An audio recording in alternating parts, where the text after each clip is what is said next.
મળતી માહિતી મુજબ વડોદરા જીઆઈડીસી પોલીસે ચલથાણ ગામે આવેલા મરઘા ફાર્મ પાસે એક ફાર્મ હાઉસમાં રેડ પાડી, જેમાં કેટલાક લોકો ફાર્મ હાઉસમાંથી બહાર યુવતીઓને બોલાવીને દારૂની મહેફિલ માણતા હતા. પોલીસે દારૂ પીધેલી હાલતમાં 9 જેટલા લોકોને ઝડપ્યા છે. યુવતીઓ પણ મળી છે. પોલીસે દારૂ પીધેલા તમામ લોકોને ઝડપીને કાયદેસરની કાર્યવાહી શરૂ કરી દીધી છે.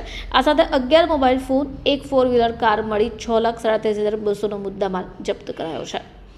અમન રજાક શેખ, આ સાથે જ પંકજ ઉધવજી લાઠિયા, આશીષ રાણાભાઈ ખમ્બર, કલ્પેશ નરસિંહ નાયાણી, મેહુલ ભગવતીકુમાર શર્મા, કશ્યપ દુષ્યંતભાઈ પટેલ, જુબેર નિઝામભાઈ બેલીમ, ઇરફાન અબ્દુલ કુરેશી અને ઉમેશ રજાકભાઈ ઇન્ડોરવાલાની ધરપકડ કરાઈ છે. જી સર. તારીખ 19-20 ફેબ્રુઆરીના નાઇટ રાઉન્ડ દરમિયાન કડોદરા જીઆઈડીસી પોલીસ સ્ટેશનનો પોલીસ સ્ટાફ નાઇટ રાઉન્ડ પેટ્રોલિંગમાં હતો.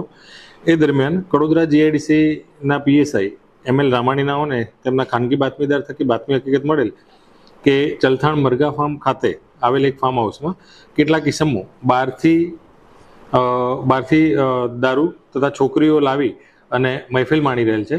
તેવી માહિતી આધારે પોલીસ સ્ટાફના માણસો સાથે બાતમીવાળી જગ્યાએ રેડ કરતા ફાર્મ હાઉસની અંદર નીચેના ભાગે આવેલ રૂમમાં કુલ હોલની અંદર 9 પુરુષ ઈસમો દારૂની મહેફિલ માણતા મળી આવેલ. તેમજ તેમની પાસે 3 મહિલાઓ પણ હાજર મળી આવેલ, જેથી તેમની પાસેથી અલગ અલગ કંપનીના 11 મોબાઈલ ફોન કિંમત ₹1,35,000 તથા અર્ટિગા કાર કિંમત ₹5 લાખ તથા વિસ્કી તથા બિયરની બોટલો મળી કુલ ટોટલ 6,37,200નો મુદ્દામાલ કબજે તેમના વિરુદ્ધમાં કરવામાં આવેલ છે.